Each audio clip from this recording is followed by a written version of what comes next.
अस्सलाम वालेकुम रहमतुल्लाहि व बरकातुहू। उम्मीद करता हूँ तमाम दोस्त अहबाब खैरियत से होंगे।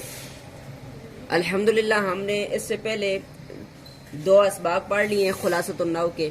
आज हम खुलासतुन नहव का तीसरा सबक शुरू करने जा रहे हैं जिसका नाम है मारफा और नकरा का बयान। अब यहाँ पे मारफा और नकरा की तारीफ बयान की जाएगी कि मारफा और नकरा किसे कहते हैं। मारफा जिस इसम से मुअय्यन चीज़ समझी जाए उसे मारफा कहते हैं। जैसे ज़ैदुन ये एक नाम है, एक अलम है, ठीक है।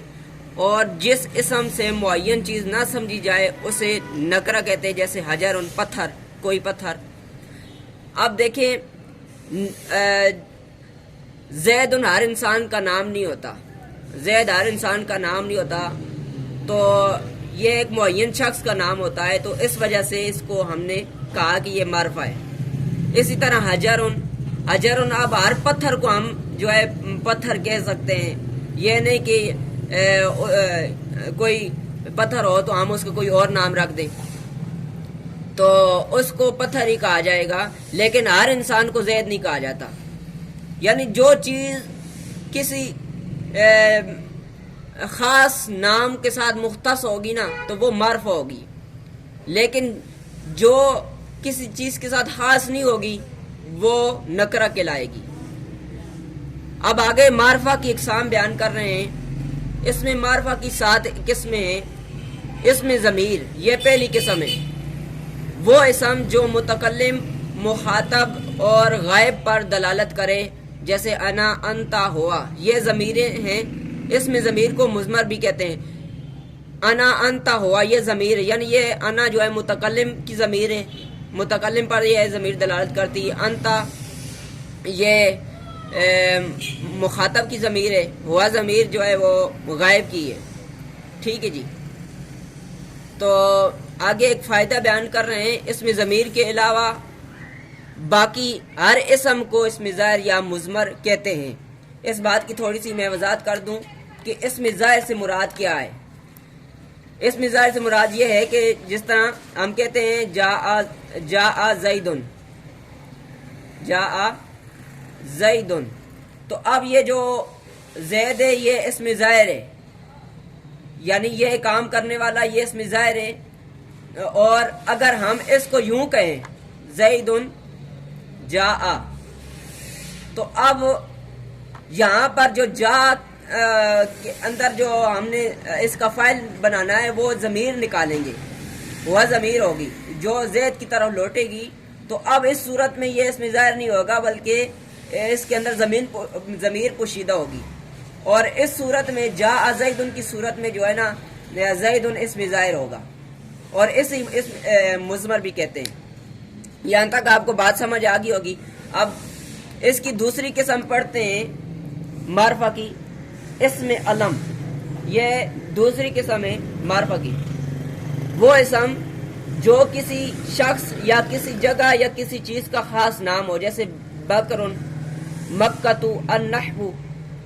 अब देखें कोई भी किसी शख्स का नाम है ना तो वो मारफा होगा, अलम होगा, उसको हम अलम कहेंगे। और इसी तरह मक्कतु, अब ये मक्का एक ख़ास शहर का नाम है, ख़ास शहर का नाम है, तो इस वजह से इसको हम मारफा कहेंगे, अलम कहेंगे, ठीक है। और अन्नहु, नह एक इल्म का नाम है, तो इस वजह से हम इसको अलम कहेंगे, मारफा कहेंगे, ठीक है जी। ये इतनी बात मुश्किल नहीं है, आसान है, इसमें समझने की भी कोई बात नहीं है। अब आगे चलते हैं। तीसरी किस्म है इसमें इशारा, वो इसम जिससे किसी की तरफ इशारा किया जाए। जैसे हाजा, हाज़िही, ज़ालिका, तिलका वगैरह। अब ये जो हाजा है, हाजी है, ज़ालिका है, तिलका है, इनके इन अल्फाज के ज़रिए किसी चीज़ की तरफ इशारा किया जाता है। जैसे हाजा नहीलुन, हाजा नहीलुन कि ये खजूर का दरख्त है।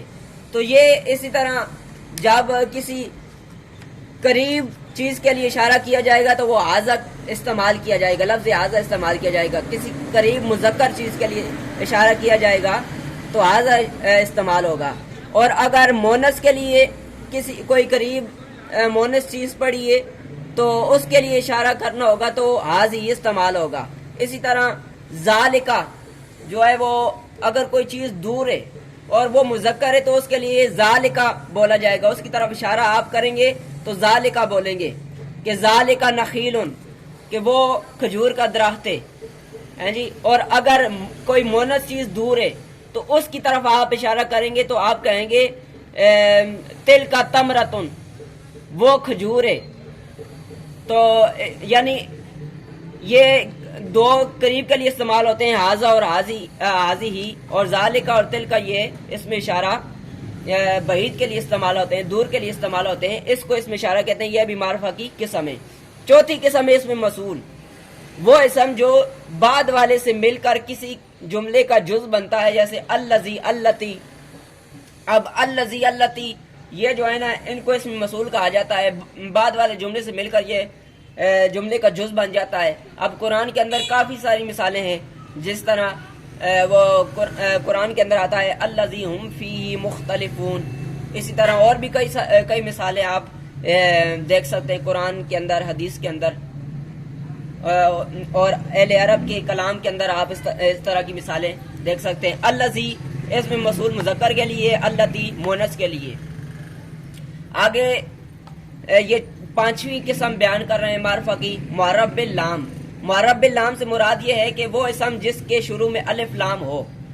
یعنی اگر اس کو کتاب پڑھیں گے تو اس وقت یہ نکرہ ہوگا, لیکن الف لام ساتھ لگا دیں گے تو اب یہ معرفہ بن جائے گا.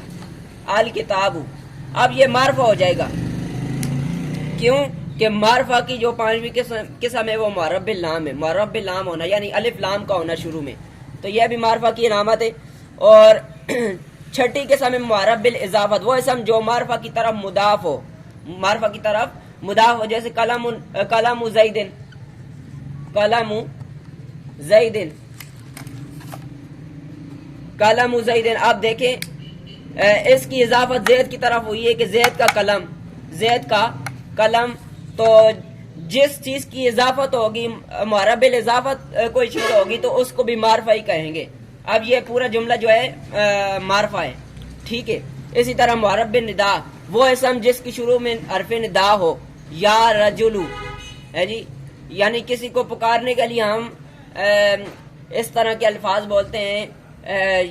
یہ آگے انشاءاللہ آگے سبق آئے گا انشاءاللہ, وہ پڑھیں گے حروف ندا کا. تو ابھی سمجھانے کے لیے یہ عرض کر دیتا ہوں, کسی کو پکارنے کے لیے اس کے ساتھ یا لگا دی جاتی ہے. جس طرح ہم کہتے ہیں کہ یا زیدو اے زید, یا ہم کہتے ہیں کہ یا اللہ اے اللہ, یا رجلو اے مرد. تو یہ پکارنے کے لیے جو ہے یا لگا دی جاتی ہے. تو جس کے ساتھ یہ حرف ندا ہو, معرب ندا ہو, وہ بھی معرفہ ہوگا. آگے ایک آخر میں تنبیہ بیان کر رہے ہیں کہ معرفہ کے علاوہ باقی اسماء نکرہ ہوتے ہیں. جس طرح عبدن, مومنن, طفلن, رجلن. اب عبدن کا معنی ہے بندہ, مومنن کا معنی ہے مومن, طفلن کا معنی ہے بچہ, رجلن کا معنی ہے مرد. اب جس کے ساتھ اس طرح کے الفاظ ہوں گے یعنی کوئی عام چیز ہوگی.